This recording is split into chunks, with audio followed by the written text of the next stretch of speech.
picture. Bingo. Bingo. Clint Raulerson. Tucker Brown. Welcome to the Registered Ranching Podcast. Thank you, sir. We've talked about doing it for a while. I know. Finally got together.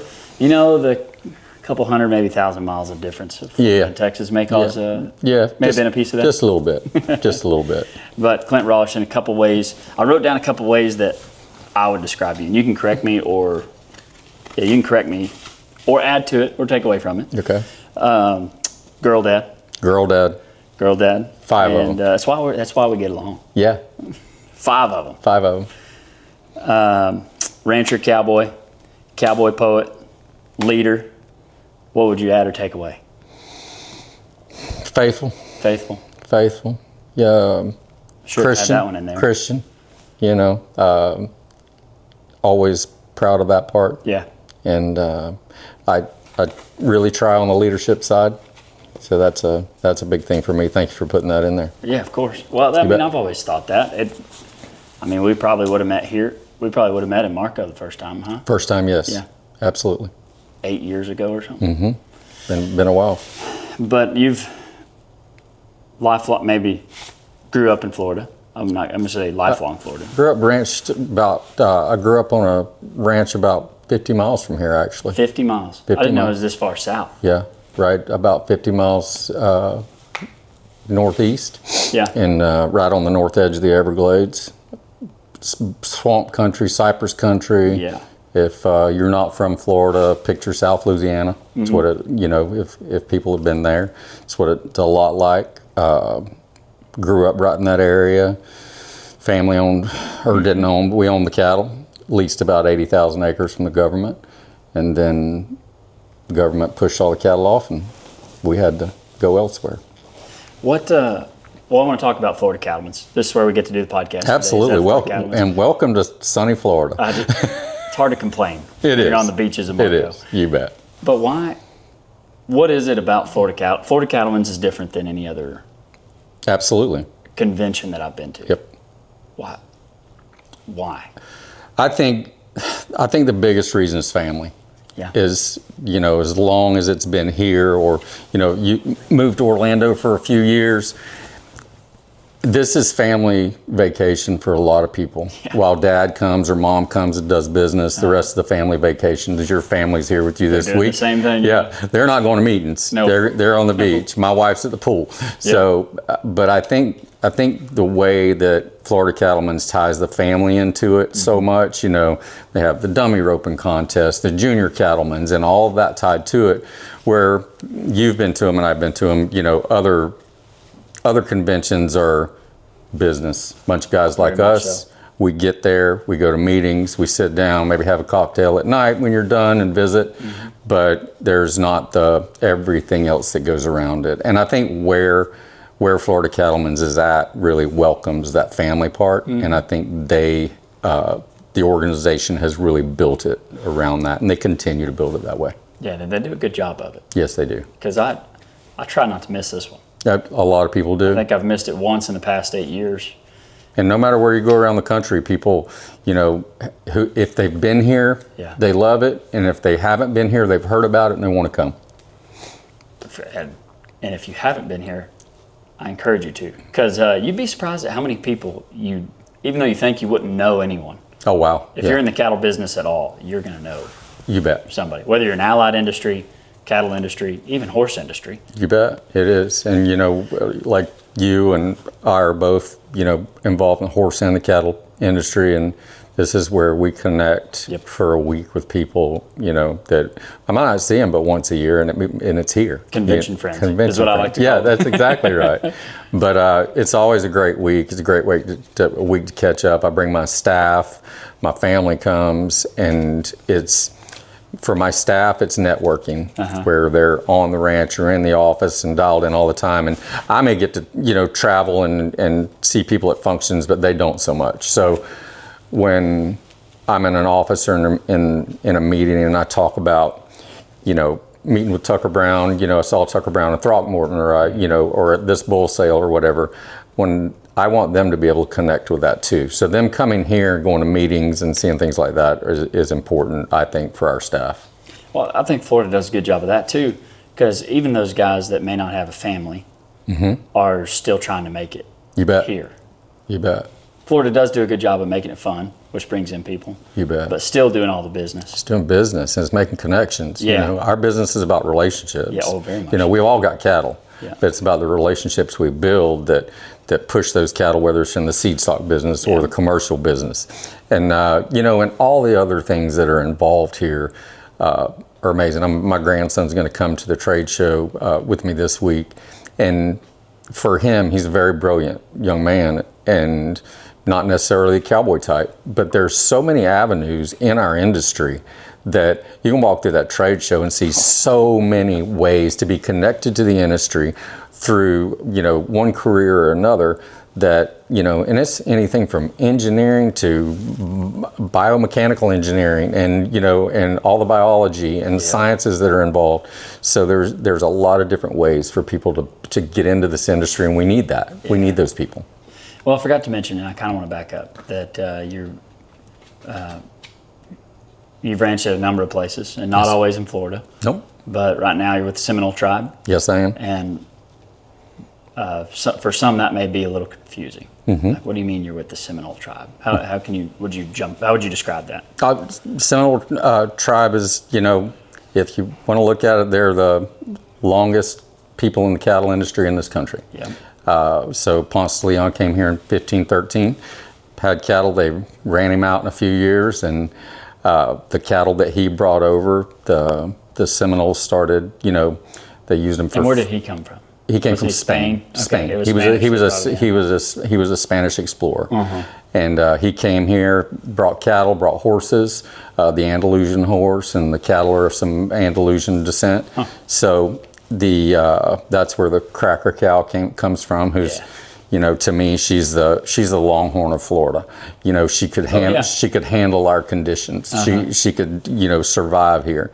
So some of the Seminole tribal members started gathering those cattle and kind of keeping those cattle. They use them for food, and they use them for trade, and then it just built through the years. And then in the 1930s, they decided to build a program. So during the Dust Bowl, they shipped cattle in from New Mexico, West Texas, New Mexico, and those cattle were the original main herd of what we're at now. Wow. Yeah. Okay. Yeah. Well, I remember I got to tour it a little bit with Alex Johns whenever he was over there.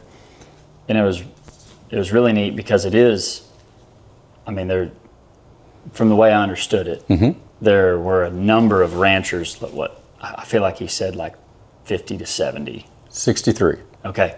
63 different ranchers that are managing those herds. And at the time, he was talking about how they had recently switched to using EIDs on those cattle and that helped them figure out which ranchers were actually raising the cattle that were doing the best. Right. And you're absolutely right. And I'll back up on that a little bit. Yes, we have 63 cattle owners that operate under an umbrella. Yeah. We run them under a program. And it works really well, but the EID program is something that Alex introduced when he was here, and I'm in Alex's position now. Alex moved up in the tribe to a different position. So I'm here with that.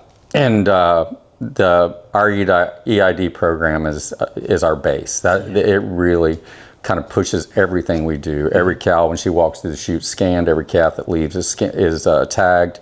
And what that lets us do is be able to track.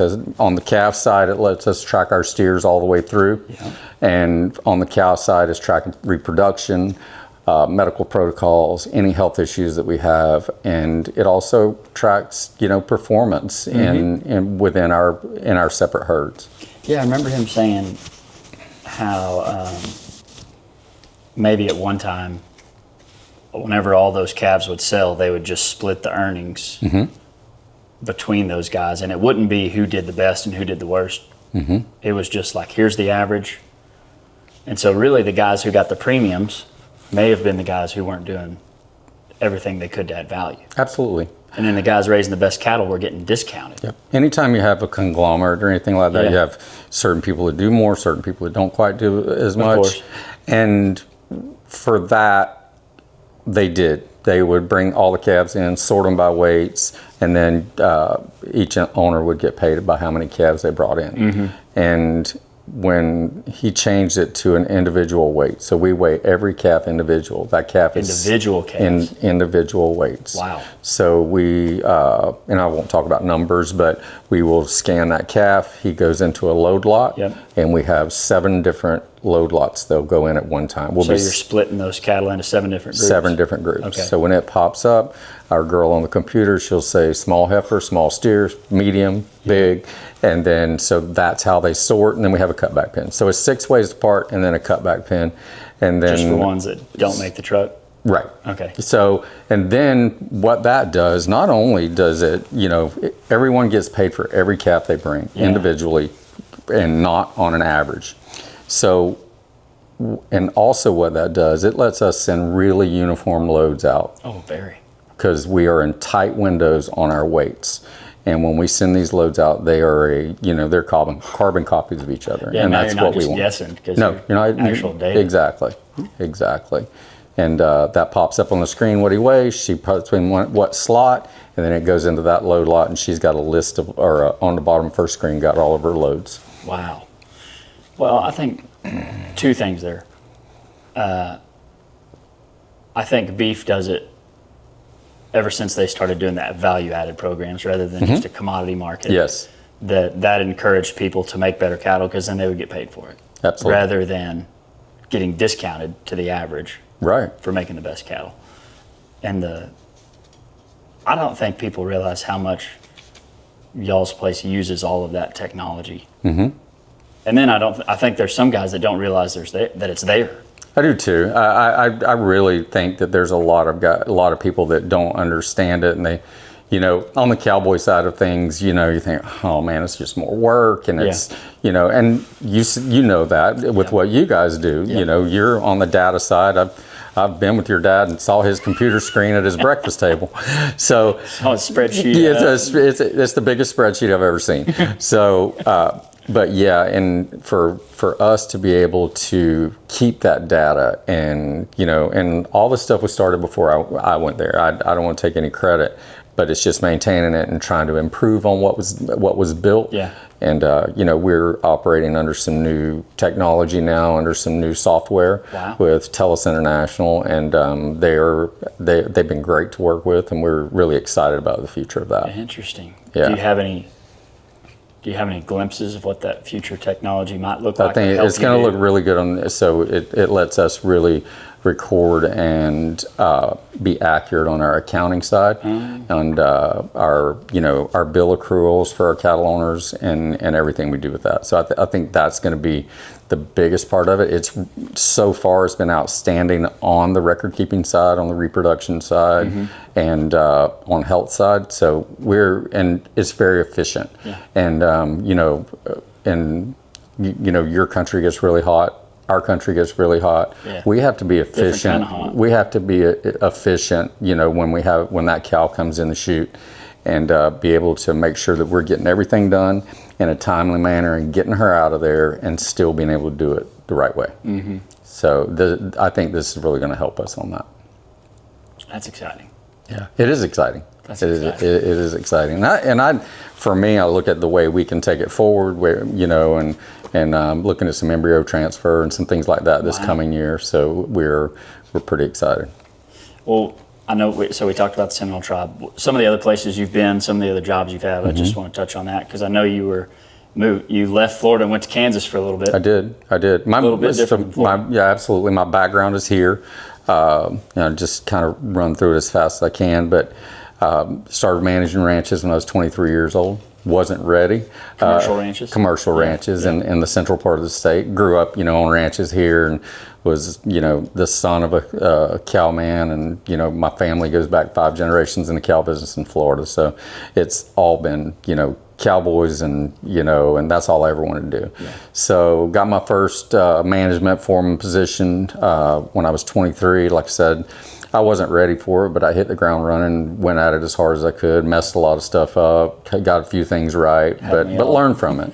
So then went to work for the Schofield family and managed their place for 21 years.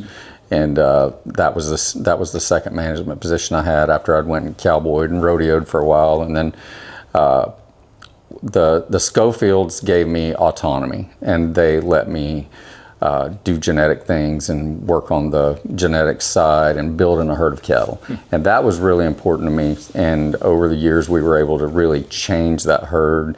And it was a learning process. And, you know, it's like anything else. We do some things wrong, we learn from them, we come back. But it was huge for me. And then during COVID, that ranch was a generational ranch. And I could kind of see things going the way that it was going to sell. And I got an opportunity to move to Northwest Kansas, and you know, I figured I was pretty fair at doing things here, and figured I was a pretty good cow man, but I wanted to go learn it from the other end. I had started going out there years ago and learning about the feed yard side and what happened to our cattle when we sent them there. Because in Florida, we're pigeonholed, and you know, we are a cow-calf state. We don't really wean calves. We wean our heifers, and there's a few people that wean some calves, but you know, all of our lives we raise a calf to that 550, 600 pound mark, put him on a truck, and we don't worry about him again. Somebody else owns him at that time.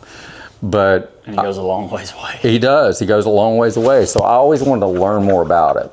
And moving to Kansas was my opportunity to do that. Moved out there, and I moved out there March 23rd of 2020. I left here and it was 85 degrees. And when I pulled in out there 30 hours later and unloaded my horses, who had already lost their winter hair in Florida. They don't grow much anyway, but they'd already lost their winter hair. So when I unloaded my horses, it was 18 degrees. And my old gray horse was standing there shaking in the hallway of the barn. He just turned around and looked at me, and I know he was thinking, what in the world have you done? Where did you bring me?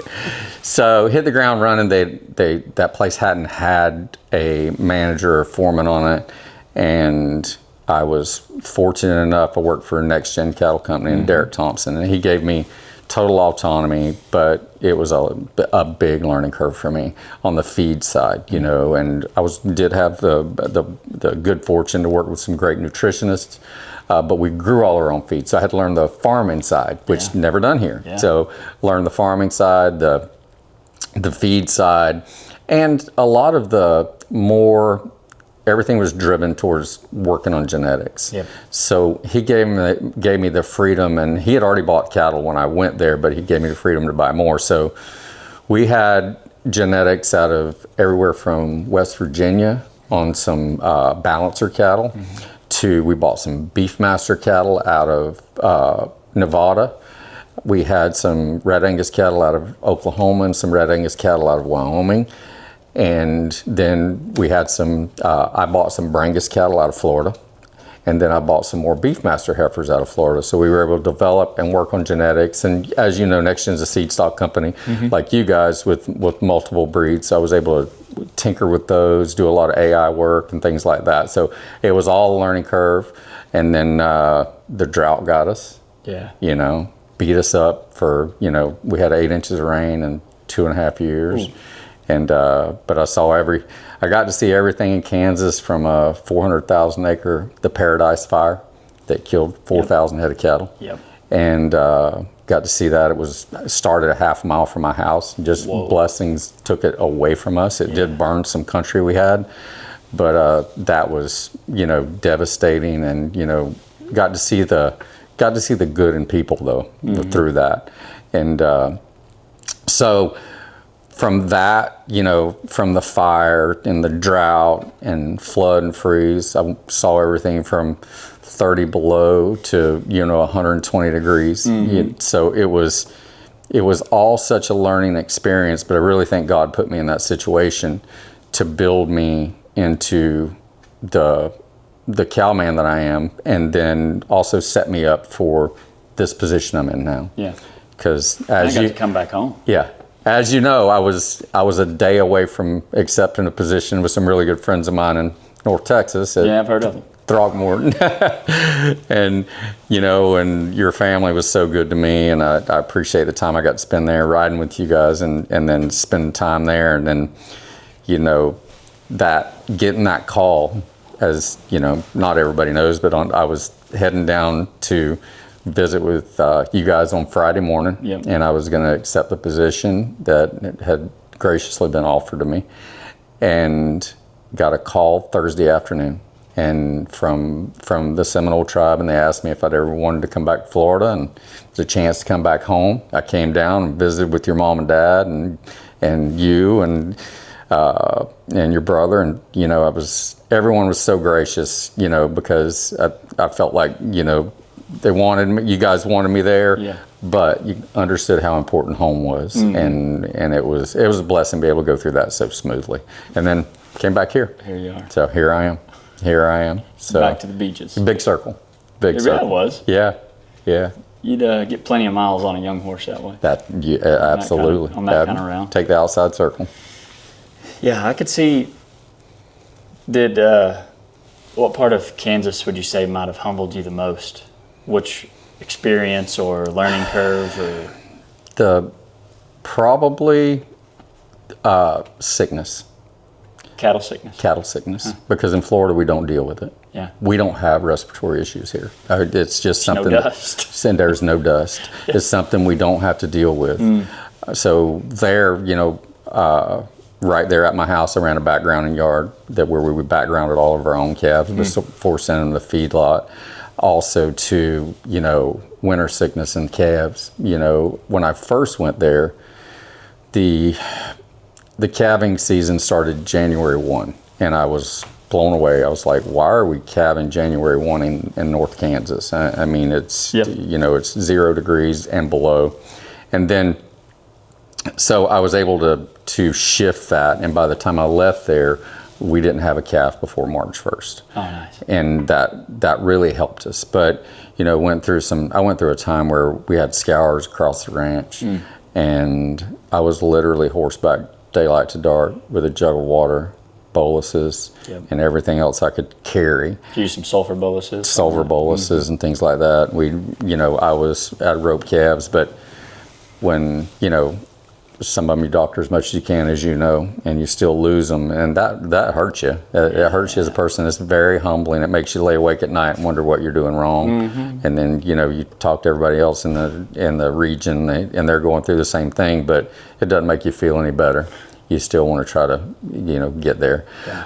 30 below at calving, like it was my second calving season there, was extremely humbling. I didn't sleep for 2 weeks. You were in a side-by-side at night or on horse during the day, and you were looking for calves that you could pick up, freezing to the ground. The placenta would freeze over the top of him when she had him.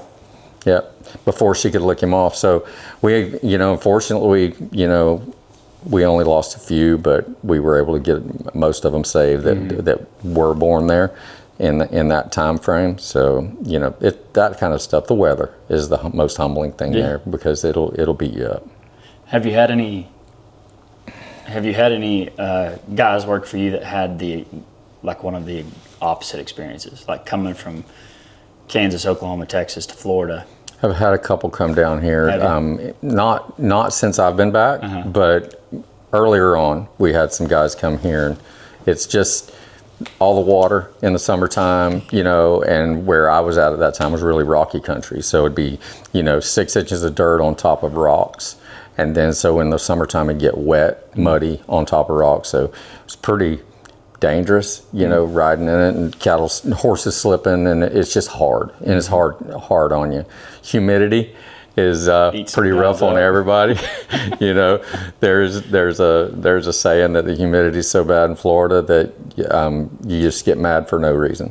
That's what it is. You walk outside and you're just mad for no reason because you break a sweat. So most of them don't like to stay here. Yeah, and it's understandable. This country is not for everybody. It's hard, but what I tell people, Tucker, it doesn't matter if it's where you're from or where I was from in Kansas, and I spent a few days in Nevada on a big ranch out there and around Jackpot, Nevada, and doesn't matter where that is. And I always tell people there's really good cowboys everywhere. If you look around, there's really good cowboys. Doesn't matter if it's in Texas, Nevada, Kansas, or Florida. Anywhere you look, there's good ones. There's bad ones everywhere. Every place has its challenges. in your country, you're talking about drought and hard country and rocky country, and trying to keep cattle fed and taken care of, and Kansas the same way. Here it's water, and then right now we've been in a drought for about 8 months, and it's pretty hard. Yeah, it's pretty hard. And it's been, heard like recently it's kind of eased up. It's helped a little bit. We've had a little bit of rain to help us, but our ground is so porous here that when it is dry, it's dry. And, it sounds like. Yeah, and it goes quick. And so this winter, we had more cold weather further south than we've had maybe in my life. Really? More cold days, more freeze days, frost. And then, so that set us up. The thing about Florida is we normally don't feed cattle that much. Yeah. I probably feed cattle more than anybody just because of my background and learning more about feeding cattle. But as far as like a winter supplement? Or yeah, well, we always winter supplement, but I fed cattle a little bit more this winter. Okay. And because we lost all of our grass early, and then we went into this drought, so nothing was growing. So it was, am I going to just kind of limp by with some supplement, or am I going to feed them, get them bred back, and get them taken care of? So it hit our feed budgets pretty hard, but it's been tough, but we've gotten through it and we'll be fine. It's just, because it can go from that extreme to knee-deep water in just a few weeks. Wow. Well, this leads me to one of my favorite segments of the podcast. Okay. It's called the Bedrock Tough Question. Bedrock truck beds are the truck beds that we use at the ranch, made there in Texas. And I'm actually getting a new one put on my dually, I think, this week. And I got my first new truck since being home. All right. It took me 9 years. But I finally got my first new truck at the ranch. And I've had a Bedrock truck bed on mine for a while. And so not having one, I'm like, guys, I got to get another one. So working with Bedrock's been awesome. They're getting one on this week. And so because of that, we're going to talk about being tough. What is the toughest thing about ranching in South Florida? Weather. Heat, rain. I tell people that it's nothing to, of course, I spend my time in an office these days, but, when you're horseback and you go out and saddle your horse at 4:30 in the morning, feed and saddle, it's nothing to go back and change shirts because you're soaking wet. The humidity is Just through the roof. sweat. Yeah. We'll have a few days over 100, but most of ours is in the 90s. But the problem with that 90s is there's 90% humidity to go with it. Yeah. A lot of days. And so it's early mornings, get as much done as you can before it gets over, too hot. But weather is the toughest. The country is, it's hard, but it's not impossible. The weather is what beats people up. The heat, moisture. On the animals, probably. It's tough on the animals. Absolutely. People have to understand here. So when they come here, our cattle aren't. There'll be a lot. Say while they got a calf on their side, they'll look pretty thin, but she's hard. She's hard and she's tough. They can't carry that weight through the heat. Yeah. So they'll be a little thinner. They're like us. They, that heat pulls it off of them. Yeah. So I could probably use a little more heat then. Me too. Spend too much time in the office these days. Yeah. But I think that's it. I think weather. It's no matter where you cowboy, it's tough. It's a tough way to make a living, but it's a passion and it's a love. And we all love it. We love the cattle. We love the horses, and I love the country. And I've gotten the good fortune, as you talked about, of being different places. And I love the country in Kansas. I loved your place. Nevada was beautiful. It's so big and broad out there where I was at, and and spending time in those places. And the central part of the state here has changed so much since I lived there, but. When I lived up there was a lot of big country, and for me the love of the country, the love of the cattle, outweighs the hard days. Well, that was one of my next questions. You talked about Florida changing a lot, and you would have seen, I feel like there's been more. Maybe I'm wrong. My thought is that there's been more change in Florida over the past 30 years than Absolutely before. Absolutely. I tell my kids, and I drive by places every day going from my house to the office where I gathered cattle, and now it's housetops or concrete or solar fields. It's a shame, and you know, for people in our industry, I'm the opposite of, you know, progress, I guess, because I hate progress. You know, for their terms on progress. My progress is building our cow herd and feeding the world. But you know, I heard this phrase one time that the concrete is the final crop. Yeah, I heard, you know, Hunter Horn actually told me that. Yeah. And I love that. Yeah. I use that whenever I go talk somewhere and talk it's about the final crop. What's coming is like, he said concrete's the final crop planted. It is. And I was like, that is so true. It is, because nothing else coming behind it. And it is sad. It is extremely sad, because I look at the country that I grew up in, and now, you know, I have 8 grandchildren, and they have no idea. So I'll get them in the car with me. Sometimes we'll be going somewhere. I'm like, see all that? See that housing development? Yeah, that used to be a pasture. We gathered it this way, and, you know, and one place up on the river in Lowell, I roped the final bull that was on that ranch. Really? Yep. He had went off down next to the river, and I roped him down there. It took us a while to get him up out of there, but it was the last animal, you know, last bovine that walked that country. On the place. Yep. Last cattle on the place. Yeah. And that's been a few years ago, but it's when you drive around and you're a native here, it can be pretty sad. Well, I've always loved the saying that Pat, maybe I just heard it from Pat more than anybody else, Durden, but he said it's the cows that keep Florida green. They are. Because everything else is taking it away. That's right. And I thought that was so true too. Cows keep Florida green, and I thought that was a catchy phrase when he put it together. Yeah, and then you start talking a little bit about politics and how that goes into there, and again, that's true too. Like cows are what. But we have, you know, and it's people like Pat and you, and say anyone that's an advocate for what we do. You know, that advocacy thing is huge, because if we don't get out there, I don't do as much stuff on social media as I did for a long time, just basically because of my position, and there's some privacy stuff that we try to make sure that we respect and we stay under. But being able to advocate for our industry is huge, because we're so small. You know, we're widespread, but I always use this phrase: we're nationwide, we're even worldwide. You've been, you know, across into other countries with this, but we're a really small community of people when you look at it. You know, They say 2%. Yeah. Americans? Well, agriculture is 2%. I think, you know, ranchers are going to be a lot smaller than that. So we can. But in our industry, I feel like I can pick up the telephone any day in any part of the country and make a phone call and be able to get whatever I need to get done. And same with you, you know, people around the country. So I think that's really important. So we need those advocates to keep pushing for what we do. Yeah, it's hard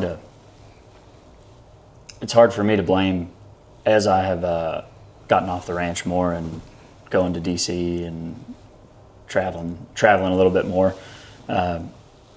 has me in towns more, has me flying more, and now I can tell why people don't ever see it. Yeah. Because when they fly from Dallas to Miami, they don't drive through it. They don't drive through it. That's right. And they don't get to see it. That's right. But are you noticing anything similar? Because at home, since COVID, since people kind of got locked up, I feel like, and maybe wanting to learn more about their food, it seems like folks around home are wanting to know, maybe are being drawn to the cowboy a little bit. I think there's several factors that go into that. Okay. I do. I do think COVID had a big part to do with it. People started looking for their local rancher to buy beef from. We see more and more of that, you know, and I think it's great. You know, I don't buy into the whole fact that we've got to go buy beef. The whole country can go buy beef from your local rancher. It doesn't work. It doesn't work that way. So I don't buy into that. But I think I think COVID was a part of it. Yeah. And I do think there's a lot of BS, for lack of a better phrase, to the Yellowstone. I call it the Yellowstone effect. You know, a lot of stuff on there is, we've all watched baby calves don't get pulled and get up and run away, and we don't bring bulls out of the woods like that. But but I do think that has kind of been an eye opener on the land side. To a lot of people, they look at it, you know, they're trying to go in and develop and build this community and this airport on that while the rancher is fighting it. And I do think that's brought some light to what we all go through. Some awareness. Yeah, some awareness. Yeah, I do think that's been a part of it. You know, I know that it's made our cowboy hats get more expensive and our boots get more expensive. Yeah. You know, but there's some positives that come out of it, and I think the recognition from people on that has been a positive. I hope it is. I do too. Because I think people know more about where their food comes from, and I say it all the time that if we don't tell our story, somebody else will, and that's been happening. Absolutely, it goes back to that advocacy because I know, like my dad, he's 82, cowman all his life, cowboy. For him the only social media or anything like that he's going to see is maybe look at my mom's Facebook and check on the grandkids. But that's going to be it.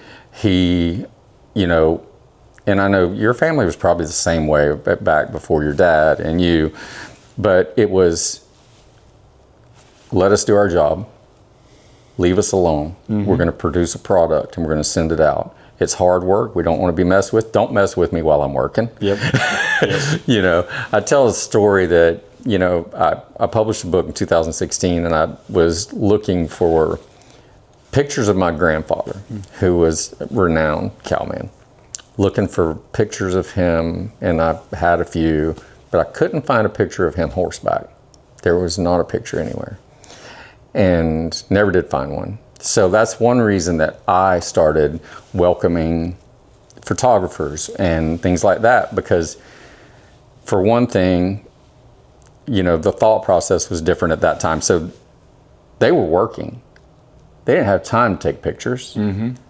And don't pull out a camera. Of course, they didn't have like we do, but focused on the job. It was all about the job. It was all about, you know, getting there in the morning, doing your job, working really hard, and then getting done for the day and going home to your family.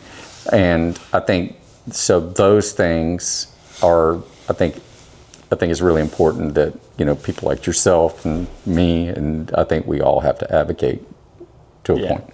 Well, and I'd also, somebody kind of changed my perspective on my thoughts on that as well. It's like, why didn't they do anything, or why do they think it's bad that we advocate? And I had one guy, he was like, well, they didn't have any threats. I say any. They didn't have the threats that we have today. Right. Like, it wasn't a threat because people did know where their food came from. It wasn't a threat because people had an idea of the challenges that they faced, or what it meant to not get rain. Right. Or get too much rain. Yeah. And now it's just not the case. The context has changed. The whole context has changed, and I think that's really important what you just said, because you said that the last 30 years. Yeah. So they were before that. They didn't have the development factors and all the growth. Right. You know, I'm not sure what the number is right now, but I know 3-4 years ago, it was 1,000 people a day that were moving to the state of Florida. There has to be a place for them. Yeah. So that's where land values go too high for a rancher. Yeah. Or on the generational ranches, they see, you know, the young kids see the opportunities and the money, and they sell them out, and they ends up being a housing development or a shopping center or a strip mall. And that's what's, you know, taking our land away. You know, we talk about and I know you and I have talked about it. We talked about it some at NCBA on the, you know, the cattle markets and where they're at, and what the national cattle inventory has, you know, dictated some of this. Well, the herd's not going to rebuild in Florida to what it was 30 years ago. No. It can't, because there's not enough land. We are producing more beef on less land, as I've heard you talk about, and I've talked about it, a lot. We are producing better cattle, more beef on less land. We are able to do that, and it's fantastic. But there's still a limit to that. Yes. We still have to have land to do it, and there's just less of it. So the cattle inventory, the herd, is not going to rebuild here in our state to what it was.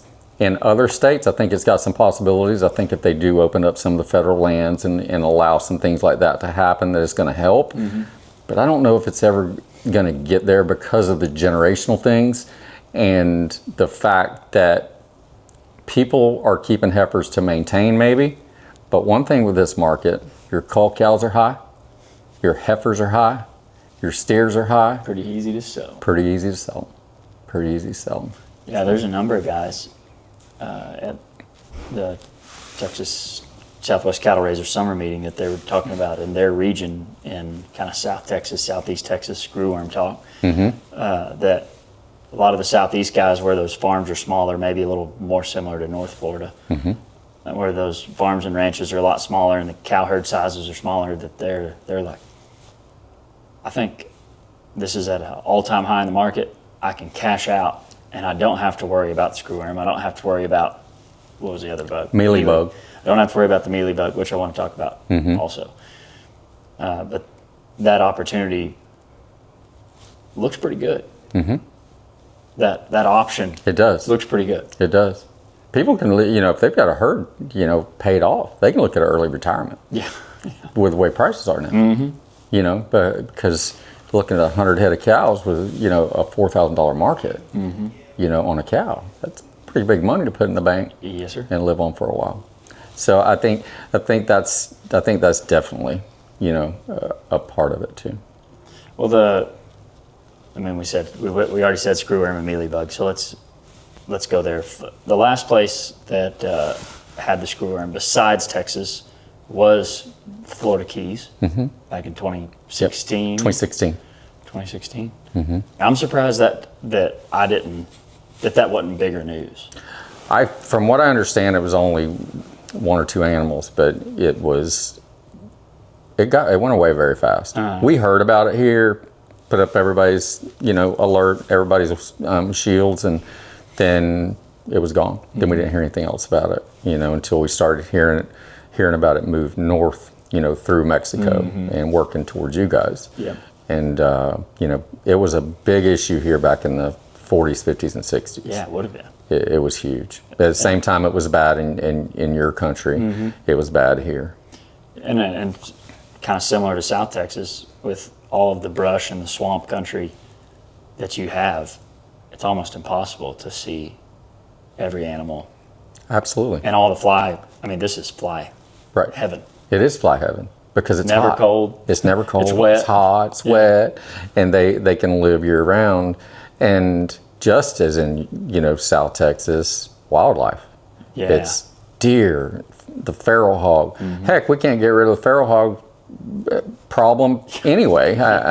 Much less with him carrying a screwworm around. So all of those things factor in every, as they say, every warm-blooded animal.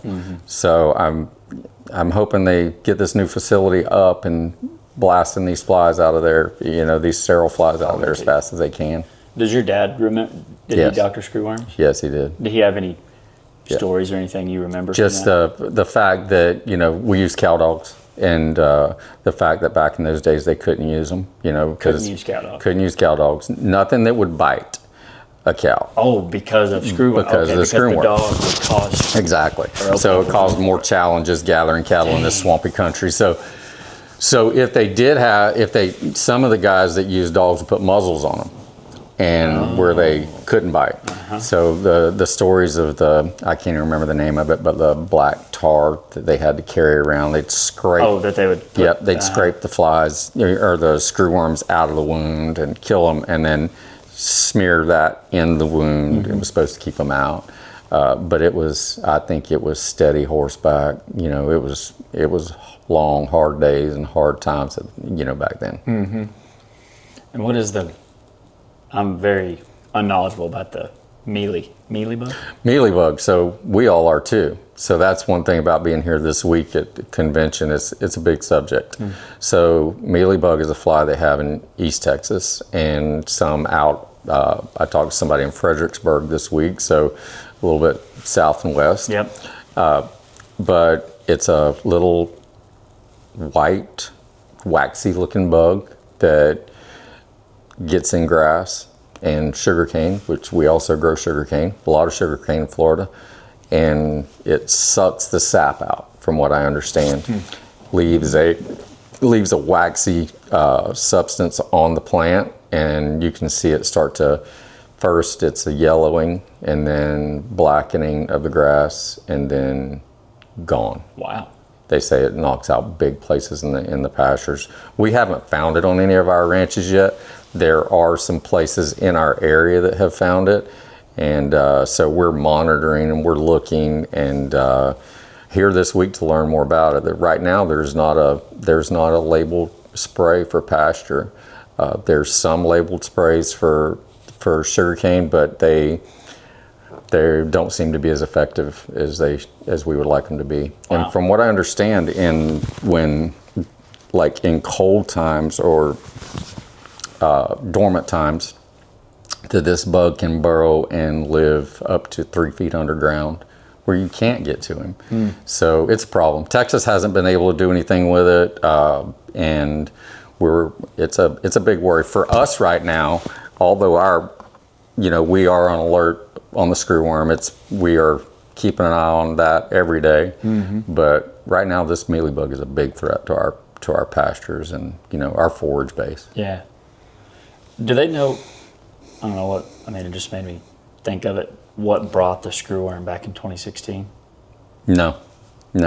They, there were some thoughts on it that maybe, something that was shipped over here, maybe a dog or whatever that was shipped over here that, came from overseas was it.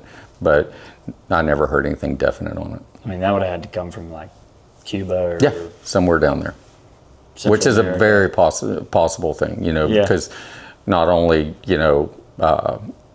the other place for illegals to come in is South Florida, and we deal with it too. Possibility, absolutely.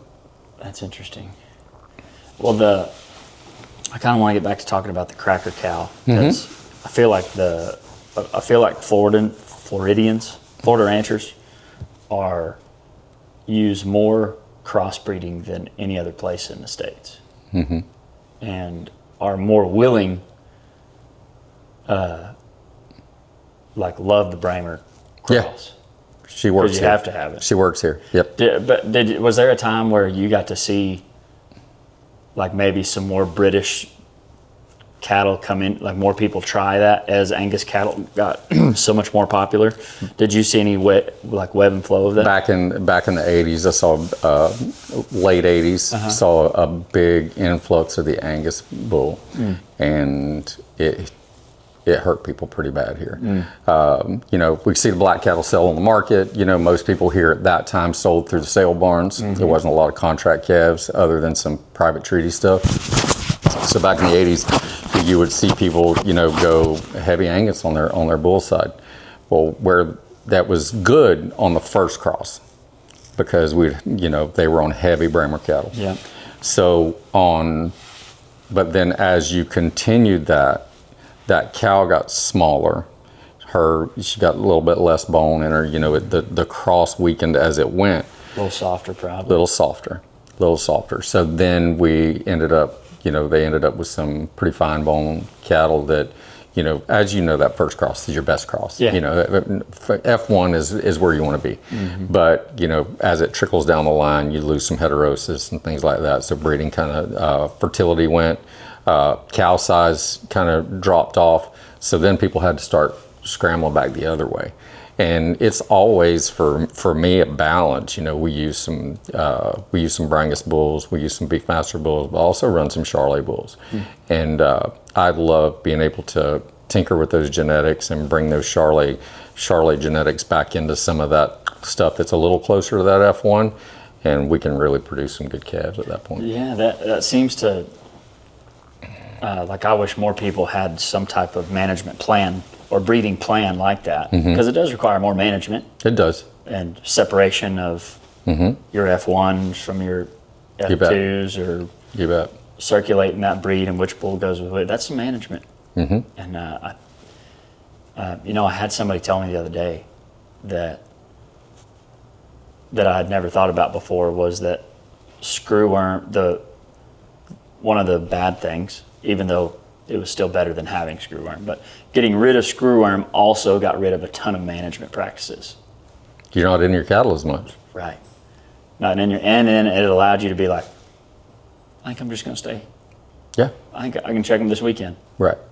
Or, and I never thought about that the people that have the opportunity to have the cattle and let them be cows, because you don't have to worry about screwworm. Absolutely. I never thought about that. I think it does a lot of things. So, my being able to move to Kansas and see some things that a lot different management practices was really important, because as you talk to feedlot people and background and people that buy cattle out of Florida, it's always been the thing, these Florida cattle are wild. Well, these Florida cattle don't get handled as much as, say, when I was in Kansas, we tagged every calf. So every morning you're horseback, you're the same way. And you're horseback, you're in these cattle, you're in them on foot, you're in them, whether it's on a side-by-side or horseback. And the other thing, in the wintertime, we have to feed. So you're in them with a feed truck, and those cattle are coming to feed every day, and it settles them. I was, as I said, I had some autonomy there, and we bought some cattle out of Florida, and I bought some Brangus cattle, which are, they're normally a little bit, they're temperamental and different. Within a year under a program in Kansas where we were in them every day, we were horseback, on foot, feed truck. Those cattle fit right in with the cattle that were from there.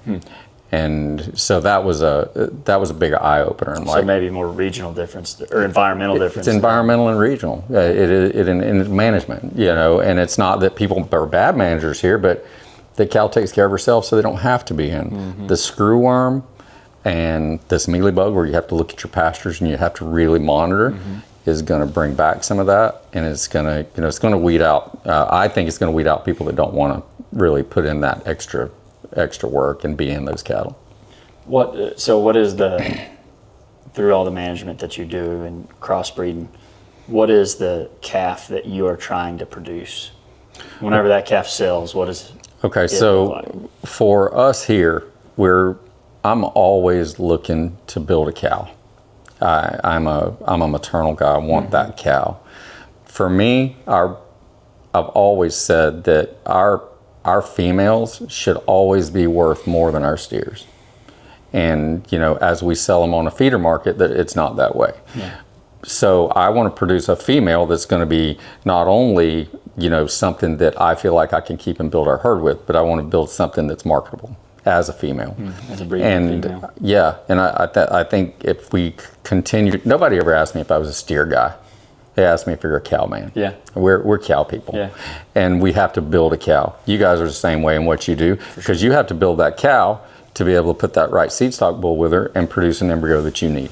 So that's the way it goes. But as far as marketability, really try to do that. I'm a pounds of beef guy.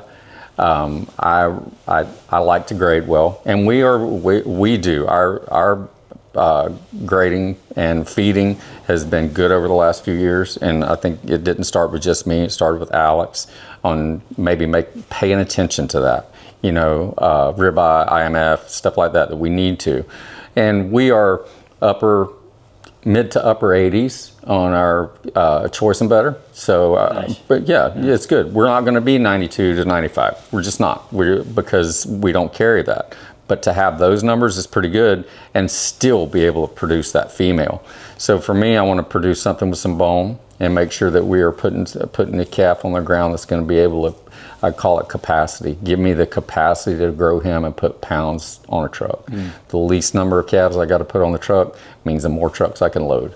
And I think I've always focused on that, and making sure that we can put that kind of calf on the ground. And do those will just head to central part of the states? Yep, central part of the states, North Texas, usually the Panhandle of Texas and Southwest Kansas.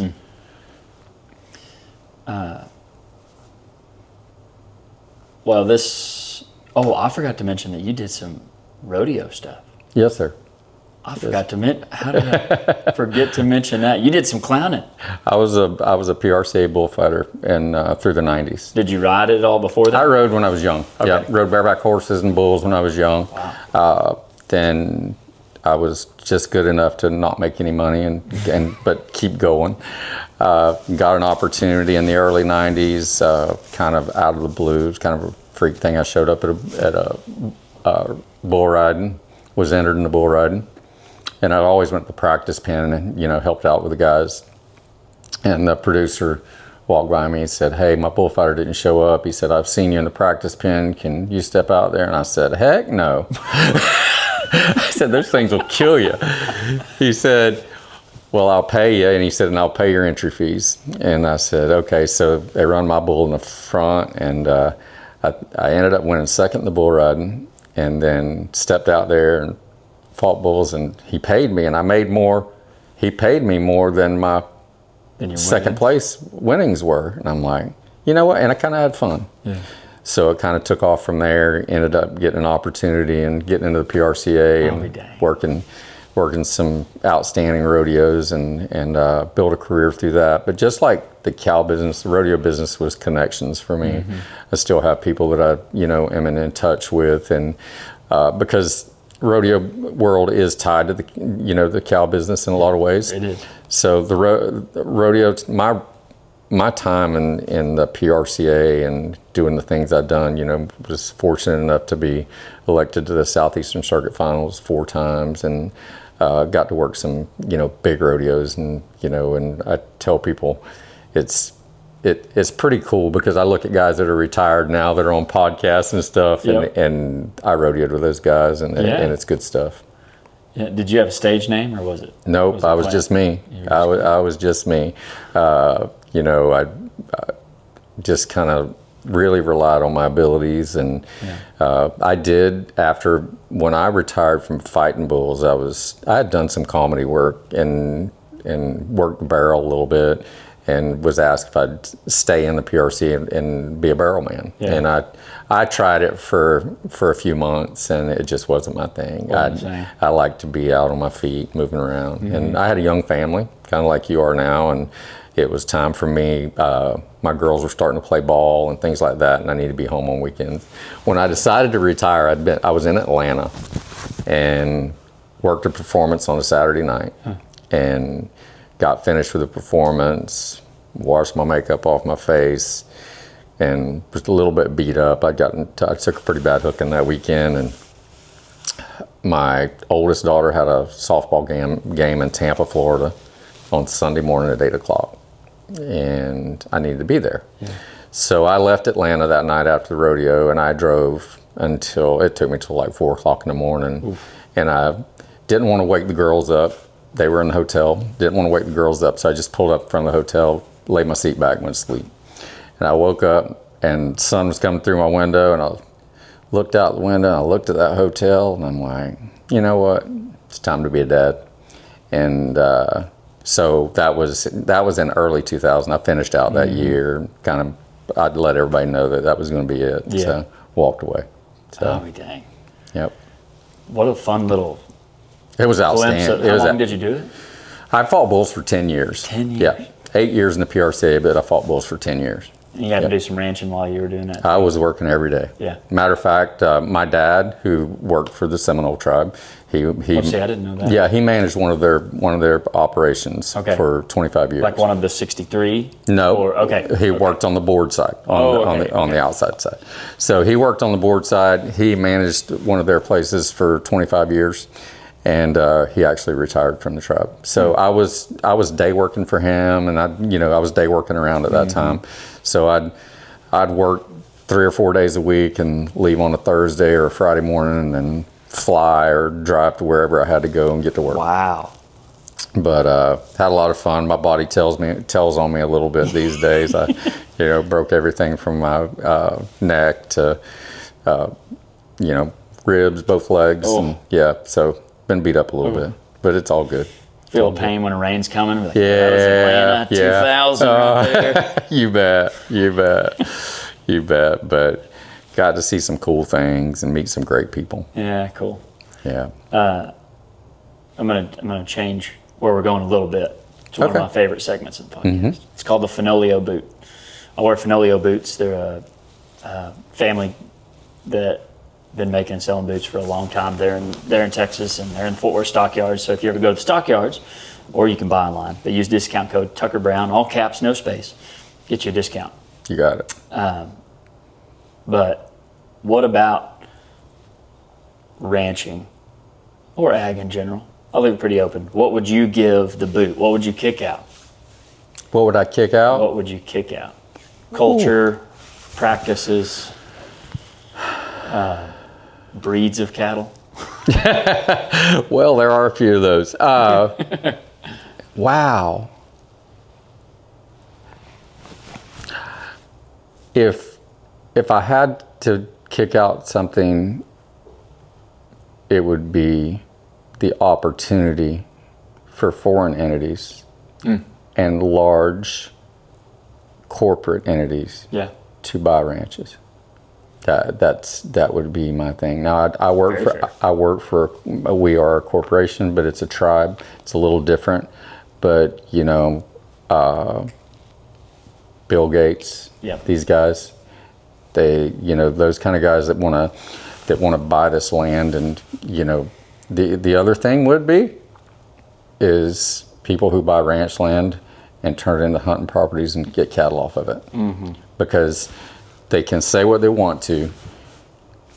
Cattle make it better hunting ground. Yes. I firmly believe it. You can make them make it worse, You can make, absolutely. You can overdo it and make it worse. but they absolutely make it better. You bet. They open up those trails that you need opened up. They keep things, you know, down.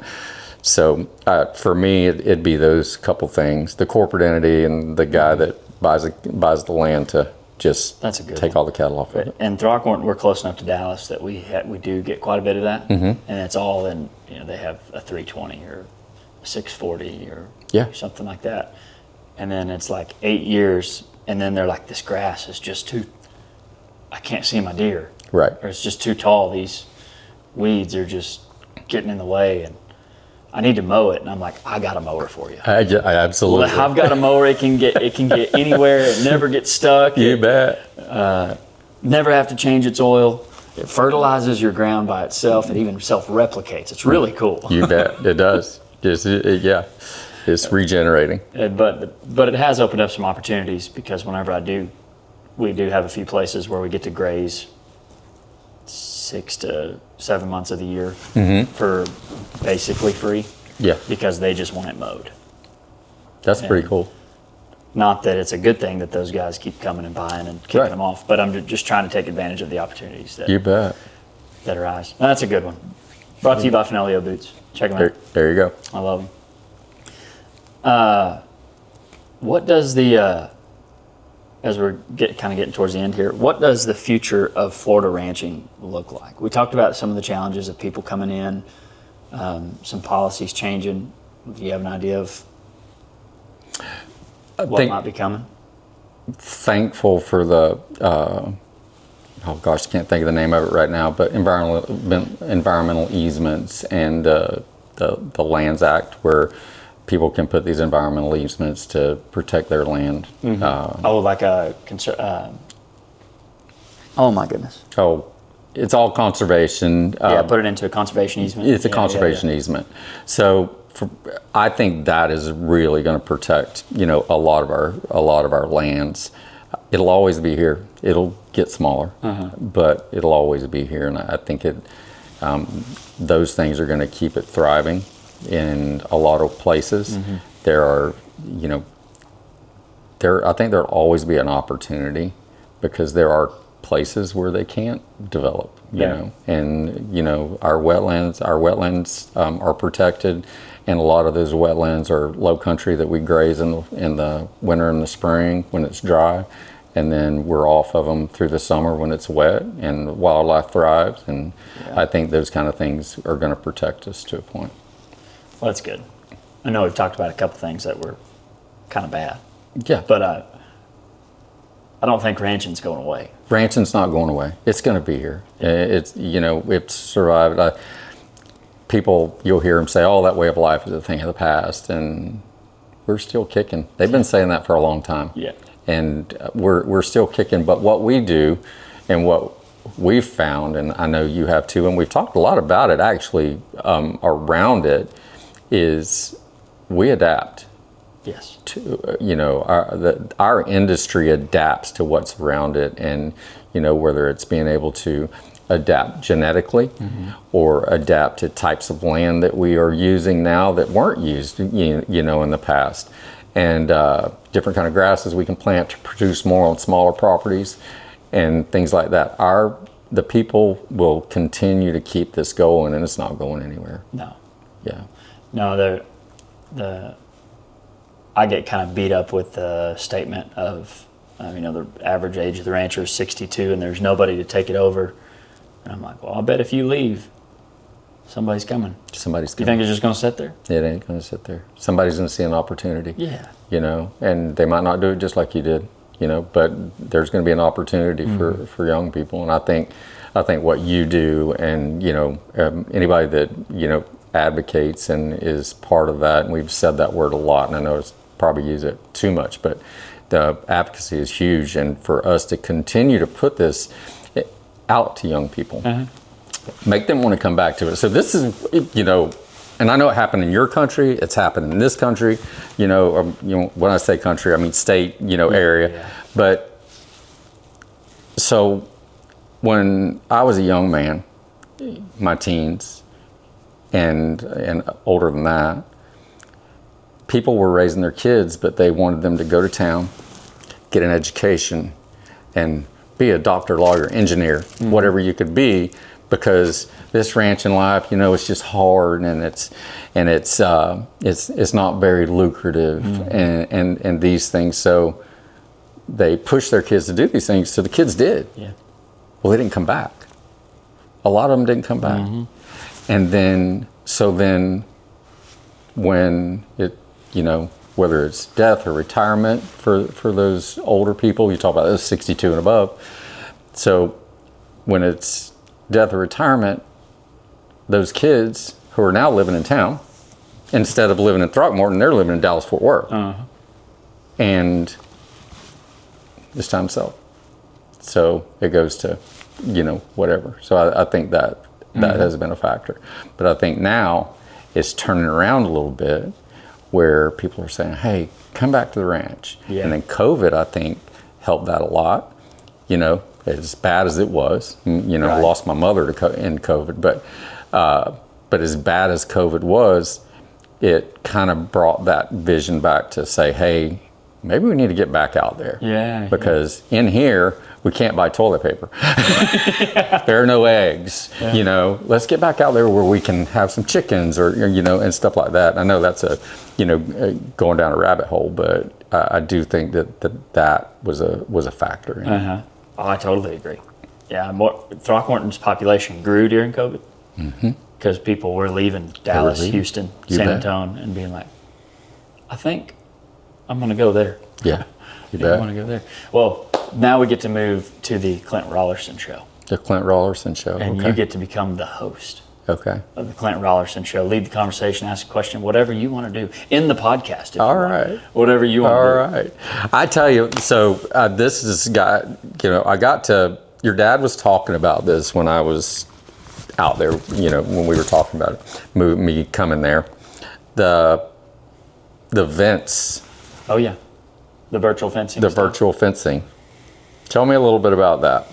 Yeah, another one of those crazy technologies that like 5 years ago it was never on my radar. Mine either. But it has allowed us in like east of us, there's a lot of folks that are getting more into the rotational grazing and more intensive grazing, resting pastures, which we've done for a long time. with our ability, with little water and brush and bigger pastures, it's harder to do that.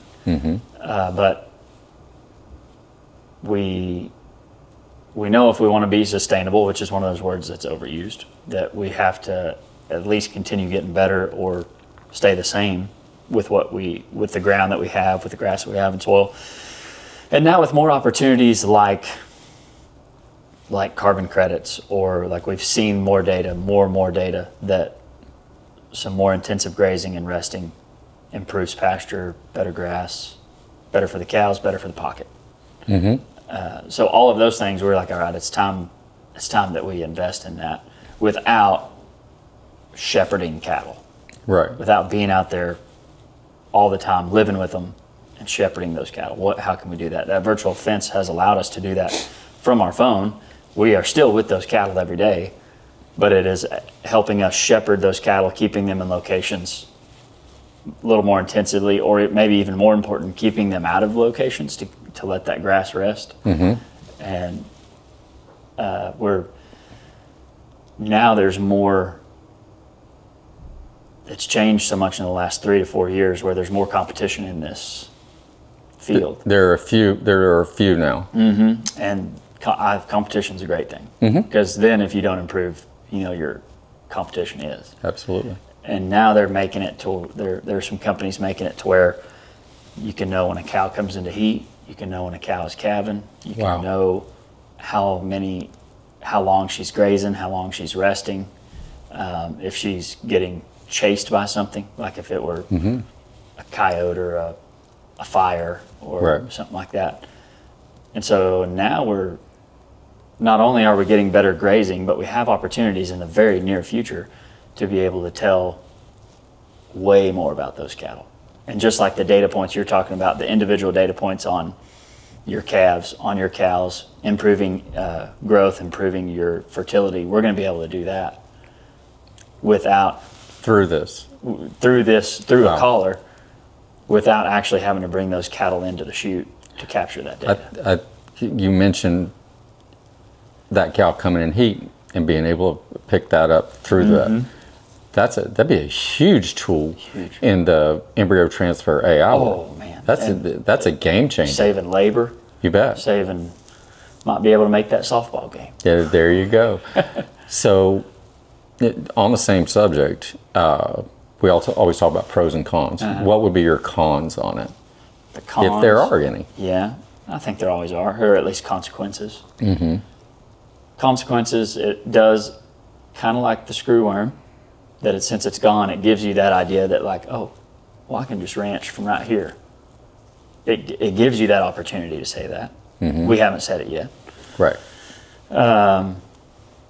There probably have been some times where we've said it on small occasions, but not in our management practices in general.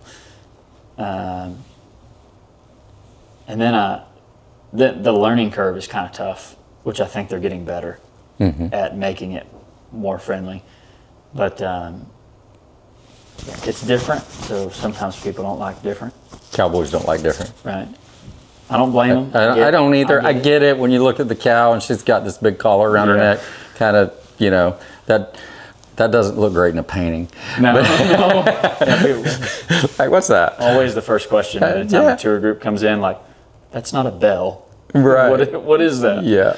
I was like, well, it kind of is. The bell was used for location, and it's interesting to me, and I think it's a part of our future in a lot of places, especially where maybe we on these smaller properties like you're talking about, that maybe a hunter has bought them, and then we don't have to go in there and build several miles of fence. Right. We can control the cattle without that extra expense. So I think that can go. So next thing that I kind of wanted to ask you, R.A. Brown Ranch, 105 years old a few years ago. It's pushing 130. It's 130. Okay, 130.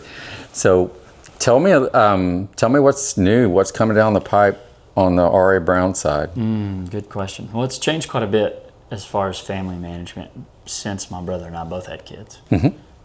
And as you know, that kind of changes your life. You bet. And with my brother having twin boys that are 7 months old and me having 3 girls, both my parents and our priorities have changed as far as what we're doing this weekend. It's amazing how that works, isn't it? Yeah. Or like now we're trying to make time to where I can make the Wednesday Thanksgiving lunch at like 10:50 in the morning, which we had never had to do. Never had to do before. So we're kind of stepping into a new area, new chapter of life and management. But it's been cool because my brother and I have been able to fall into our positions on where we fit best and where our strengths are. And we're already talking about generational transfer. We're already having those conversations. I think that's a great thing to do now rather than down the road. Yeah. And my grandparents were huge believers in that, which we lost both of them this year. But it's been really cool to see. Obviously, I would love for them to still be here, but I know that they would rather stay where they're at right now, being able to because I know they're in heaven. I know what they believe, and so it's been really cool to see that torch passed down. I remember whenever my grandmother died a few months ago, that all of our cousins came in and telling stories and stuff, and every time we would all come in, we would always play poker with Granddad. We'd always have a few drinks. We'd always play some poker, and we were like, you know what? We got to do that. Not for us. It's for Granddad. For them. Okay, we got to have a drink. Got to have some good food. And then as we were sitting there talking and we were playing, we'd pass the cards and tell a story about Grandmama and Granddad. And I just remember thinking, like, if we get together again, this is on us now. Like, it's not on Grandmama and Granddad. You bet. Because that's what brought us together. That's right. Was always Grandmama and Granddad. So I was like, man, the torch has been passed. Like, now if we get together, it's on us. So that's been, again, I feel like a lot of the change has been in the family. We're still, Lanham's raising great horses and winning shows. He just won the world's greatest non-pro over in Arizona. Saw that. He's getting harder for me to make fun of. Getting harder. Oh, that's awesome. That's awesome. And just for, maybe, I'm sure most people that watch your show know, but, you're more on the cow side. Yep. And, Lanham he's the horse side of the world. And that's your mom's love is the horse side. Your dad's loves both sides, but he loves the cow side a little bit more. He does. But Miss Kelly loves the horses. Yeah, that was our big conversation when her and I were together out there. We talk horses because I love horses. As everybody knows, the horse business is a big part of my life. So that was fun. You sold your horse Trump this year. I did, yeah. Sold Trump. He went right by me on the bidding pretty fast. I was bidding on him, but he went right by me pretty fast. He went, as I saw the horse before him sell, who I thought was a better horse than Trump in general. A little more, or maybe he was right after, I don't remember. But he was way more athletic, a lot quicker. Not near as stout, probably couldn't drag as many pounds. I don't know if he would have been good with kids or not, but Trump absolutely had his strengths. But I just thought that other horse was better, and he sold for less, and I was like, the power of marketing is real, and I just saw it. And I saw it from one lot to the next. I saw the difference, even though they're in the same sale, one lot away, different horses, same people in front of them, and the horse that maybe Trump's strengths just happened to be to that person that wanted to pay more, but the marketing is real. Marketing is real. It is absolutely real. I learned it through social media. Yeah. Just like when I did my book, social media, all I really had was Facebook at that time. And I did no marketing other than Facebook. And most self-published books sell a couple hundred copies. And we sold 2,000. Wow. Yeah. So it was and it was all marketing. Yeah. Just putting it out there, people sharing it and it going out there. So marketing is huge. And, you being able to put Trump online with your kids and everything that you did on him, and people saw you, they knew that horse. Yeah.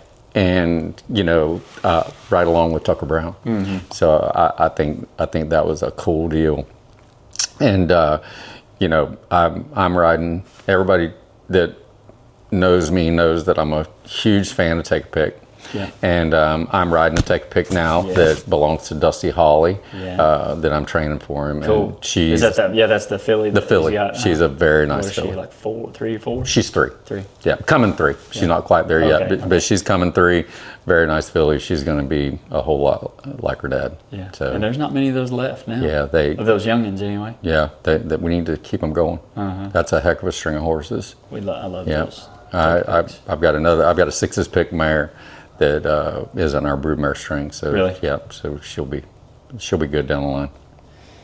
Well, what I forgot to ask. I mean, you got to work. Did you get to work with your granddad any?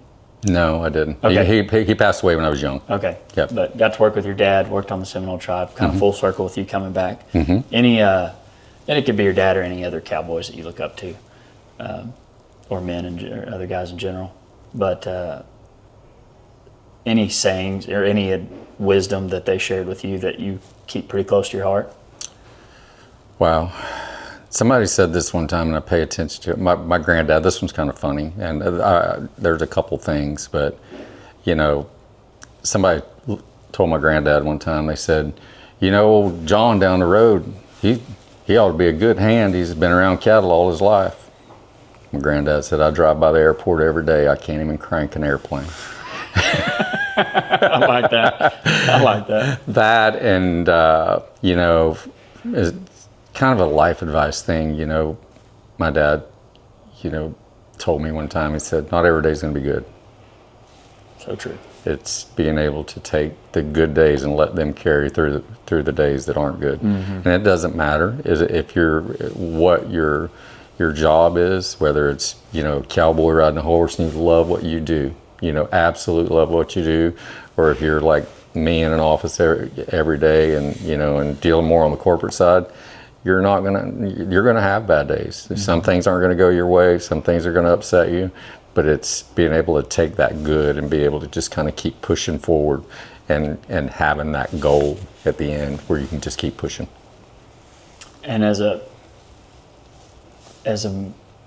man of faith, God-fearing man, do you have anything you feel led to share, or do a favorite Bible verse or a favorite chapter? Not really a maybe favorite. What you're studying. I go all over the place on my own Bible verses. It's being faithful, and my daughter and my son-in-law have a faith-based apparel company, and it's called Unashamed. Wait, faith-based?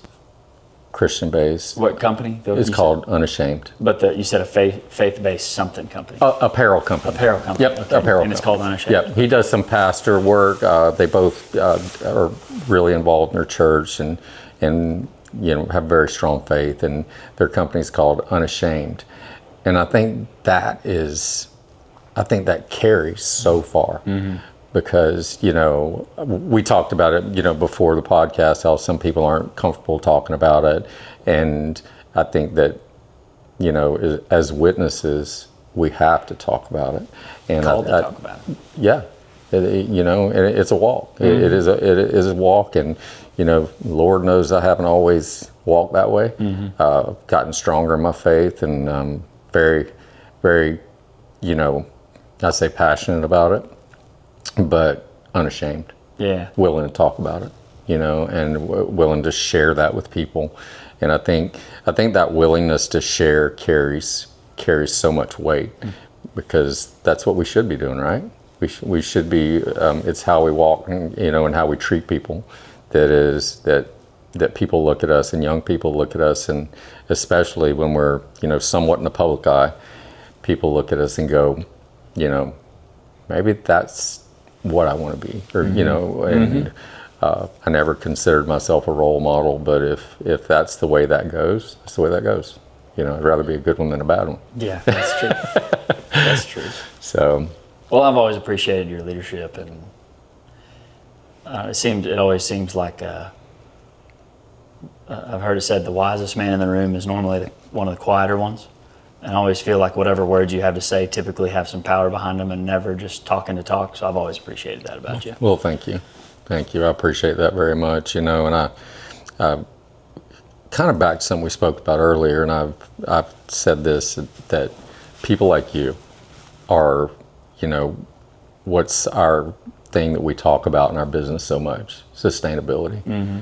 And young people like you that are advocates and content and creators and influencers, if you want to say, that is not only our, how many generations? 6. Okay. I'm 5, you're 6. So not only the 5th and 6th generation people, but also the 1st generation young people in the cow business. Yeah. That's sustainability. Our young people are our sustainability. Yes. That is sustainability 101. You can take it you can look at everything else we do, but we have to continue to nurture our young people into wanting to be a part of our industry. Mm-hmm. And I think it's huge. Florida Cattlemen's does a pretty good job. Florida Cattlemen's, yep, it does. They really do. Like we said at the beginning, it's family. Yeah. And it's built around family, and I think that's where they set themselves apart from, like we talked about, the very business-like. Of course. Yeah, walk in, how you doing, shake a hand, go to a meeting, sit down. This throws a lot more at people. Yeah, I love it. Yep, me too. Do you have we talked about Cowboy Poet, and I didn't ask you this before, but do you have a poem that you would share or that you want to share? Let me see. So we've talked a lot about some things. Let me grab my phone. Yeah. And I will read one. Let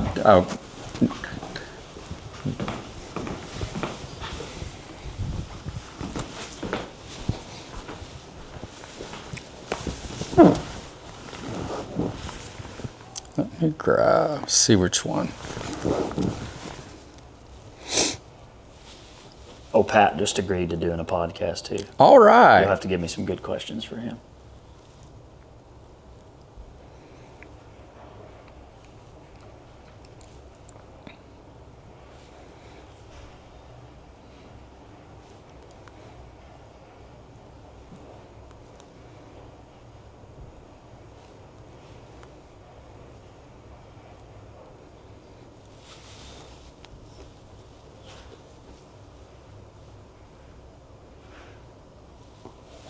I'll find it in just a minute. I know you can cut out this dead time. Yeah, that's what the editing's for.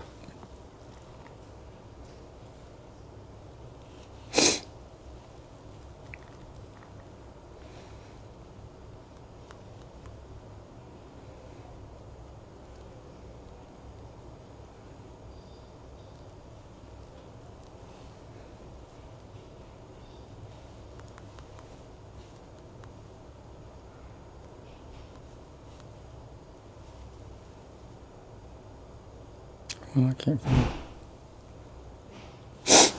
This one. So when I was at the Schofield Ranch and I could kind of see the writing on the wall that it was going to sell, and I heard they had people coming in and we're going to put a contract on it, I got back to my horse barn that night. I was completely kind of just destroyed. Mm-hmm. I was disgusted. So, and my family had been in that area for close to 100 years now. Well, it's closer to 100 now, but so I sat down in the barn that night and I wrote this poem, and I think you'll get it. The sun breaks the horizon this morning, and for 2 hours he's already been in the saddle. An early start to the day, like thousands before, whenever he's tending cattle. An old hen turkey clucks gently from the roost, as if to say, "Good morning, my old friend." A daylight flock of blue-winged teal fly over. It's always amazing how they own the wind. His little bay horse steps ever so gently over an old cypress log as across the swamp he hears the croak of a lonely bullfrog. At the edge of a wiregrass prairie he stops and watches an old buck deer. His thoughts go back to being a little boy, and just across this same clearing he roped and tied a wild Brahmer steer. He remembers how he ran his little horse all the way back to the herd to tell his dad and the rest of the cowboys of his prize. How could he ever forget the look of pride in his old daddy's eyes? For 100 years, his family has rode this big range in the Glades. He knows it like the back of his old weathered hand. From the tallest pine to the grass, he loves every blade. Where big herds of fat cattle once roamed under his watchful eye, and where an abundance of wildlife lived right alongside, even eagles in the sky. But today he's hunting just one old outlaw cow that's been left behind. She's a smart old devil, and he knows she'll be plenty hard to find. You see, on this range that his family has worked for so many years, there's no more big herds of cattle. The ranch has been bought by a developer, people in fancy suits and big offices that ain't never seen this ranch and damn sure ain't never sat in a saddle. They say they're going to turn it into a neighborhood where people can live and with streets they can drive around. The ranch had to sell the cattle off. They told him he had to move out of the bunkhouse, suggested that he move on into town. It's around midday when he finds the old cow's track. He thinks, dang, it's going to be a long trip just to get her back. He trails that old cow for at least another mile or two, through cypress swamps and palmetto flats, to the edge of a big sawgrass slough. When he sees her, she's feeding on some wiregrass with no clue that she's been found. He just watches her for a spell and never makes a sound. She's got long, slick ears and no brand on her side. For many a year, she's slipped around and found a way to hide.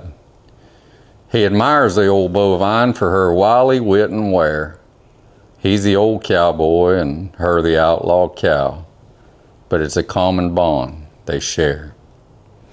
A love for this range that runs deep in their blood and plumb to their core, and when he drives this old cow out, neither of their kind will walk on this ground forevermore.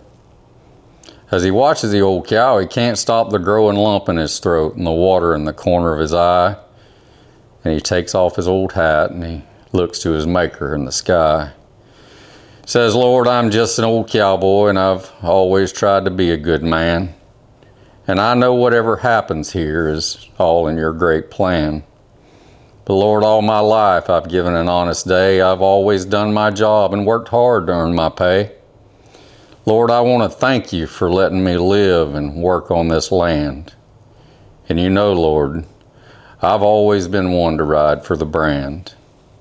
So Lord, I hope you'll forgive me what I'm going to do now. I just think on this range, Lord, you need to keep one last cow. She earned it. She earned it. She earned it. That's cool. Yes, sir. That's neat. Yeah. So, yeah, you know, it's that love of what we do and where we're at. Mm-hmm. And I think that in our industry, it carries more.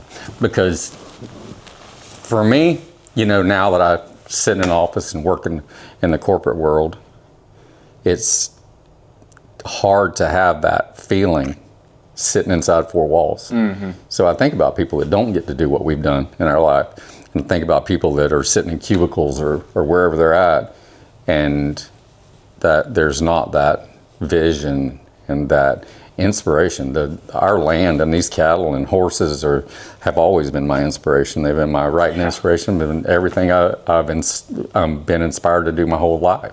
Right. So I think that, to me, is probably one of the biggest things about what we do, is that absolute love of the land and the cattle, you know. And there's some pretty good people in our industry too. Oh, you dang right. Yeah. So. Yeah, you talk about it being a business of people, and it is. Yes. Because reputation follows you everywhere, and you bet. Even to the Florida Cowboys. Even the Florida Cowboys. Dude, thanks for being on the podcast. Oh, thank you. That was so fun. I appreciate you. We've talked about doing it for a long time. I'm glad we finally got a chance. Gosh, I know. So if you haven't made it to Florida Cattlemen's, do it. Do you still sell the book? I do. You do? Yep. Tell me about it. Find me on Facebook. Clint and Raulerson. Clint Raulerson. The book's called Cowboy Legacy. I do have some copies and Nice. love to sell them. They just DM you? Or? Yep, they just DM me on Facebook and we can get it done. Sweet. Yes, sir. Well, you've been listening to the Registered Ranching Podcast. Give it a 5-star review. Helps us get the word out and doing some more advocacy. And it'll be on to the next one. We got to get Pat Durden in now. Yeah, got to get Durden. You got to get Durden on here. He's awesome. Got to get some He's awesome. questions from you. Thanks, dude. Thank you, brother. Appreciate you. Thank you for having me on. That was fun.